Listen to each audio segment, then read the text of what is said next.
Bonjour amis, soyez bienvenus. Les amis, aujourd'hui je vais faire une vidéo de... Au fait, je vais changer le... Je vais faire la vidange du moteur de ma voiture. Alors, ma voiture c'est une Mazda 3. C'est le modèle de 2008 de 143 chevaux, c'est diesel. Et aujourd'hui je vais faire la vidange et j'ai décidé de filmer un peu de... quelques images pour vous montrer quoi. Alors, on y va là. Voilà, je vais mettre le cric là, je vais commencer à monter la voiture.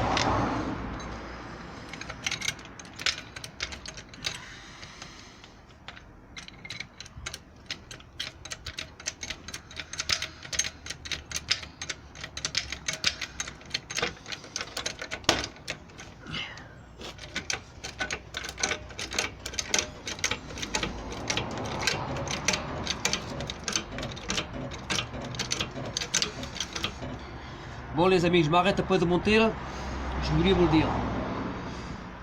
Alors chaque fois qu'on cherche à lever une voiture, faut jamais oublier de mettre le frein à main.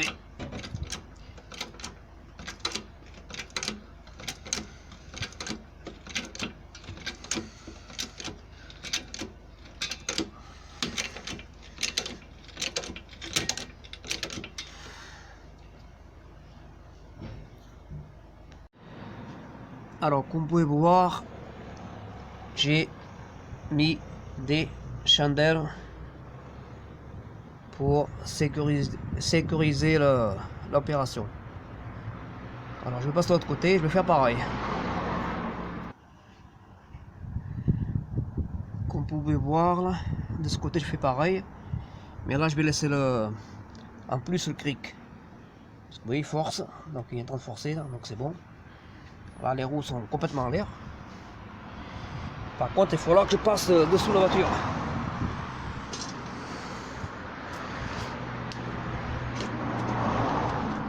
Voilà, maintenant il faut que je passe là-dessous. Il faut que j'enlève le protège moteur. Alors les gars, je vais chercher les clés et je reviens. Bon, je suis dessous la voiture. Maintenant il faut que j'enlève le cache moteur. Donc j'ai celui-là de vis enlevé. J'ai un autre de ce côté. Bon, c'est pas évident à travailler quand on n'a pas beaucoup d'auteur.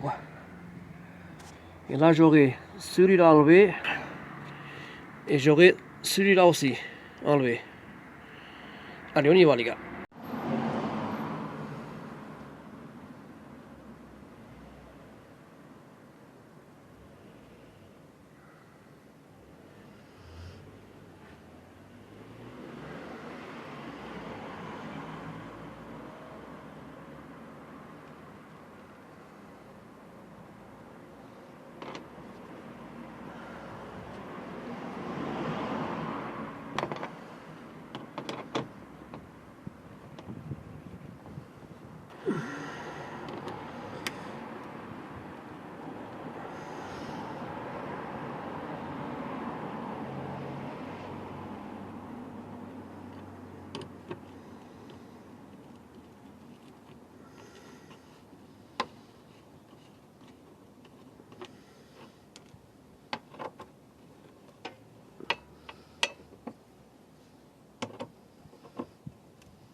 Bon les amis, j'ai enlevé le cache moteur là. Maintenant je vais aller là-bas derrière là, vous montrer là où est-ce qu'il y a le vis de vidange, le boulon qu'on divise. Parce que celui-là de moteur sous la Mazda là, on arrive bien facilement à tromper parce que sous le côté là, sur le côté là, on a le vis de vidange de la boîte à vitesse. Mais par contre, le vis de vidange de l'huile moteur, il est derrière là-bas. Je vais vous montrer. Voilà, le vis pour la vidange moteur, c'est celui-là. Là. Vous voyez là, là c'est le carter là. Et il reste bien derrière. Parce qu'en fait, on a la vis de vidange pour la boîte juste du côté là. de ce côté là. Et c'est pas celui-là qu'on va enlever. Bon les gars, j'arrive pas à vous montrer parce que là c'est bien sombre dessous la voiture. J'ai mon filtre à l'huile en haut là, qu'il va falloir que je dévisse. Et là ça va être bien compliqué là. Bon par contre je pense que je ne pourrai pas bien vous montrer parce que c'est bien sombre. Allez. Alors les amis, là pour le ballon de vidange, c'est une clé 19. Je sais pas si vous arriverez à voir ou pas parce qu'elle est un peu rouillée cette clé là. Mais bon là, c'est du 19. Alors j'ai préparé un bidon vide que j'ai découpé pour recevoir toute l'huile. Et on va essayer de ne pas se brûler parce que le moteur est encore chaud.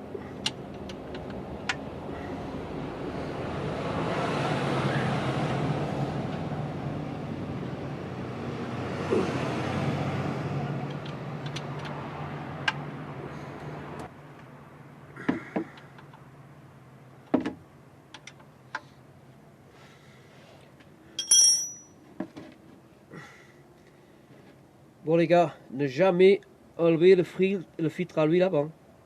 Sinon vous allez foutre de l'huile partout. Il faut toujours enlever le boulon de vidange, le vis de vidange. Un conseil, quand vous le dévissez, vous le tenez bien. Et que vous voyez que c'est presque fini, ou même fini, là vous l'enlevez d'un coup. Oui, là je le tiens. Je sens que l'huile commence à couler. Mais je tourne et je le tiens en même temps. Voilà, c'est parti. Bon les amis, maintenant on va attendre que ça finisse de couler. Entre temps, je vais ouvrir mon capot.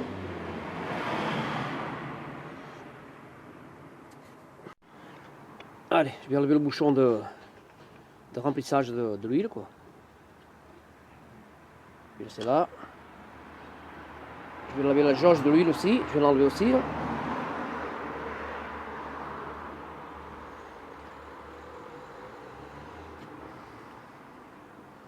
Bon, j'en profite, je vous montre un petit peu le moteur. Bon, mon moteur il a actuellement 186 000 km. Bon, je trouve qu'il est assez propre encore.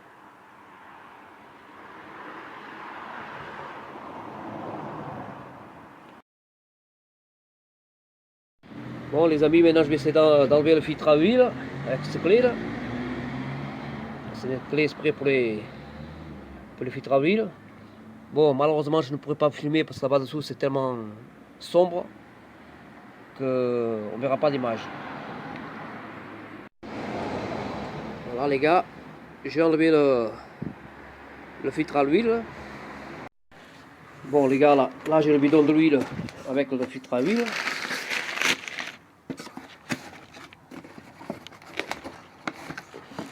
Voilà le filtre.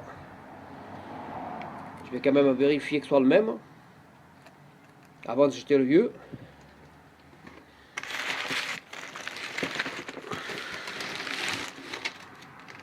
Et là, c'est le bidon de l'huile. Alors, l'huile que j'ai pris, moi, c'est celui-là, regardez. Je sais pas si vous arriverez à voir. Bon, je vais quand même vous le dire. Alors, comme on peut voir, il est valable pour Ford, Jaguar, Jaxo.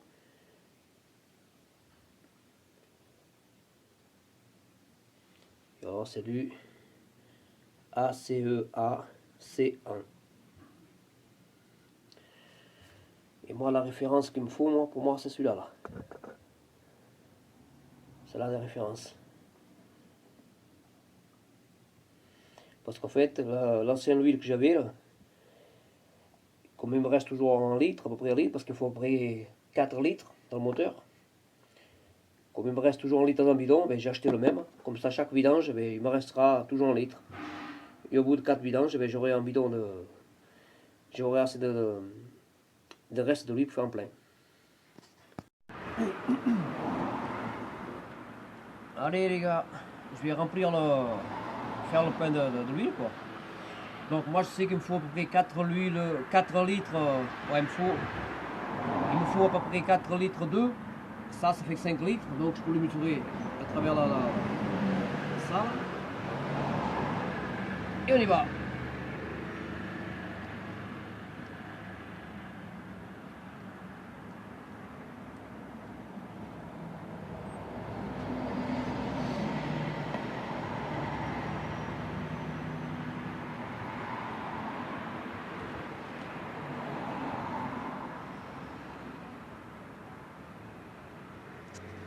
Les amis, j'ai mis le moteur en route, 30 secondes. Maintenant je vais l'arrêter et après je vais contrôler s'il y a des fuites et contrôler éventuellement le niveau de l'huile. Bon les amis, bon le moteur là maintenant il a refroidi un petit peu. Maintenant je vais rencontrer le niveau de l'huile.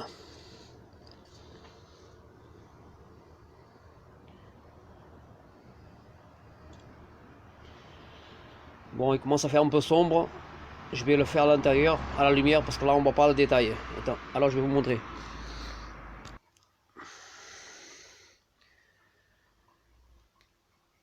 Et si vous regardez bien, regardez. J'ai 3 niveaux. Alors au milieu, vous avez le haut et vous avez le bas. Le L c'est le bas et le F c'est le haut. Et le milieu c'est le niveau qui doit être l'huile. Au fait, là où il y a le trait, là où il y a le L c'est le minimum.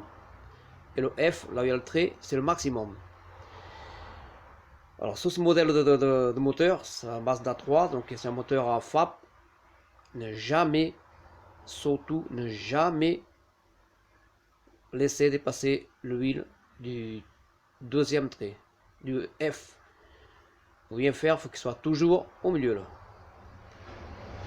Attendez, là, voilà. Il faut que ça soit toujours au milieu, entre les deux, entre le L et le F. Parce qu'en fait, si vous laissez dépasser l'huile au-dessus de F, ça veut dire que votre régénération n'a pas été faite comme il faut.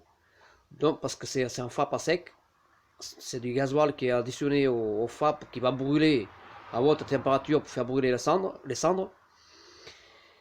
Et ça veut dire que votre régénération n'a pas bien été faite. Et donc, ça veut dire que le gasoil qui a été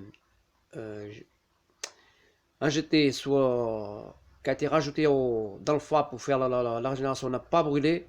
Et il va déborder, il va retourner dans le moteur. Donc ça veut dire que votre niveau de l'huile il sera trop haut. Et en fait, c'est pas de l'huile que vous allez avoir, c'est de gasoil. Donc bon, si ça vous arrive une fois ou deux, c'est pas trop, si une fois, c'est pas trop méchant. Mais si les régénérations ne sont pas faites comme il faut, et bien simplement le risque, c'est casser votre moteur. Bon, jusqu'à présent, j'ai jamais eu ce problème.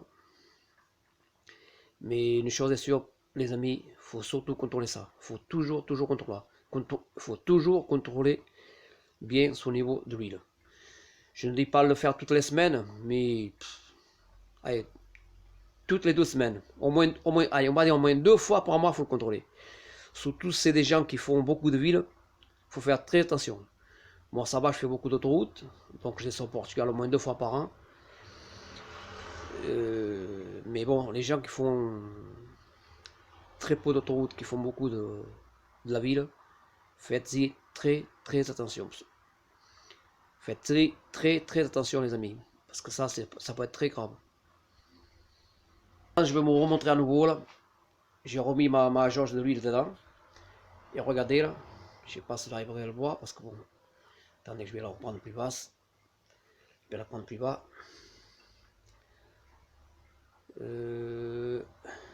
C'est là. Vous voyez là où est-ce qu'il est mon huile là? Elle n'est pas au maximum, elle n'est pas au minimum, elle est pile pour là il faut. Donc elle est nickel.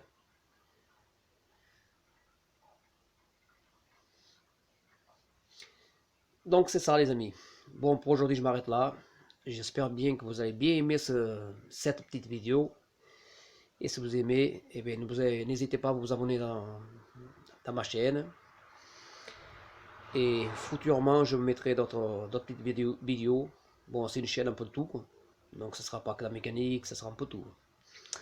Allez, je vous dis au revoir à tous, les amis.